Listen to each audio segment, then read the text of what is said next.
Dana White just went live this afternoon and dropped some massive fight announcements. We have the main, co-main, all the big fights for International Fight Week. And then we also got the main event and location for UFC 319. So a ton of fun matchups, going to be breaking them all down in this video, talking about the matchmaking, if I like it, if I don't like it, kind of what I'm expecting with these matchups. Let me know your thoughts down below. But I do think we have to start off with the main event for International Fight Week, Ilia Topuria taking on Charles Oliveira. Now, over the last few days, kind of heading into the UFC 315 main event, it did kind of seem like we were trending in this direction where if JDM won, you were going to have Islam Makhachev getting the opportunity to move up, challenge for that title, and then we would probably be getting some sort of matchup here between Ilia Topuria and Charles Oliveira. I think the biggest thing with this announcement is just that Islam Makhachev is going to be vacating. And now if Islam is going to move up, if he's going to get that opportunity, I do think this is the best case scenario. I think both divisions are in a really strong spot right now, and you don't want them to get kind of clogged up,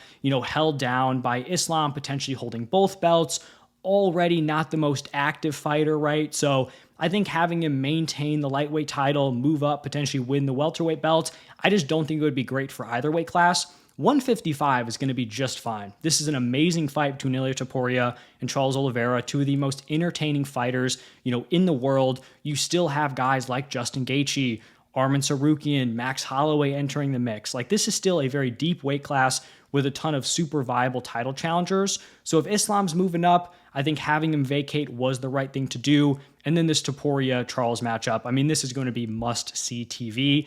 Now, tomorrow I'm probably going to put out a video talking about how I do think it's a mistake that the UFC is having Islam move up right now. I think they should have waited. I think they should have made the Ilia Topuria Islam Makhachev matchup. I think that's the biggest fight they can make right now. So I do think that's kind of a mistake there. But if they already settled on him moving up, this was, the right thing. I think everything else has gone the right way. But if you're interested in my thoughts on him potentially, not being able to move up, stay tuned for tomorrow. Then for the co-main event here, we have a title fight between Alexandre Pantoja and Kai Kara-France. And I feel like I also just want to touch on the other flyweight fight here, where we have Brandon Royval taking on Manel Kape. I really liked how they put these two matchups on the same card. There wasn't really like a clear, locked-in number one contender at flyweight. It had seemed like Kai Kara-France was going to get that shot, which is fine. But you have this matchup here between Pantoja and Kai Kara-France. I think that's a fun matchup on paper. Both guys are exciting fighters, in my opinion. And then you kind of have a natural number one contender spot with Brandon Royval and Manel Kape. Now, if Royval wins this fight, you do kind of get into a weird spot where he already has 2 losses. You have Moreno, who's a bigger name. I think has 3 losses, 2 officially on the pro record. So if Royval wins, I don't think it's a lock that he gets the next title shot. But if he goes out, has an impressive performance, it would make sense that the timelines would match up here. So love both those matchups, expecting fun fights in both of them. Then we have Paulo Costa taking on Roman Kopylov. I think this fight makes a lot of sense. Costa should be fighting down. Kopylov should be fighting up. Both guys are fun, dangerous strikers. That one feels like a no-brainer.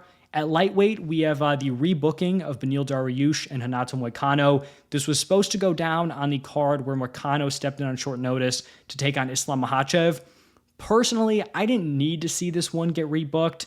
I was kind of more interested in having Beneil fight farther down, potentially taking on, a young guy like Mauricio Rufy. I just don't think this matchup screams must-see TV where I needed to have these guys matched up. Both coming off of losses, I think it could have been an opportunity to get some guys kind of a push into the rankings. But, I'm not going to complain about 2 top 10 lightweights going at it here. Then kind of a step down here, we have Janata Deniz taking on Justin Tafa. Heavyweight fight, expecting Deniz to knock Tafa out. And then we have Jack Hermansson taking on Gregory Rodriguez. Hermansson has been out of the mix for a while now. Had the nice win against Joe Pyfer and then pretty much just vanished. Gregory Rodriguez coming off the loss to Jared Cannonier, but still, interesting, right on the outside of the top 15.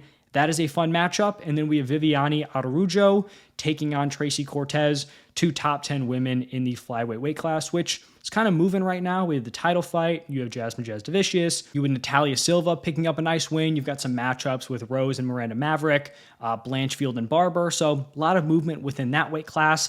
But that's going to wrap it up here for the International Fight Week card, the biggest fights on that one. But now we have to talk about UFC 319, where we finally have the DDP Khamzat Chimaev fight on the books. Really hoping this one can, stay in place. We know Khamzat Chimaev has had issues making it to fight week. We've been hearing stuff about a potential DDP injury, but hoping this one just stays together. Just got to pray that we actually get to see this fight. But this was 100% the fight to make. It seems overdue that Khamzat Chimaev is fighting for the title. When you pick up the kind of win that he did against Robert Whittaker, that should stamp a title shot for you. I think it's a super interesting fight stylistically. DDP is super durable. He's a super physical middleweight. Khamzat Chimaev is going to be a nightmare in the first, round and a half. But if DDP can survive that early stretch, I think it becomes a very, very interesting fight, and he could potentially drown Khamzat in the later rounds. And then this one is going to be taking place in Chicago. I'm from Chicago, so it's fun that they're going back there. Good to see Chicago get a pay-per-view.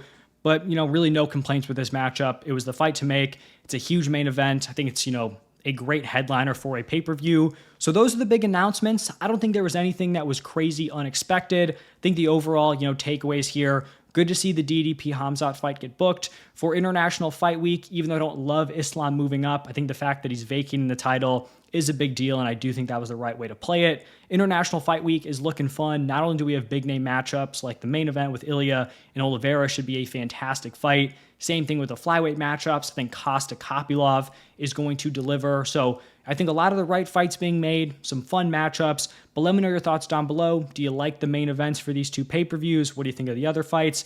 Let me know down below. But thank you all for stopping by, and I'll see you in the next one.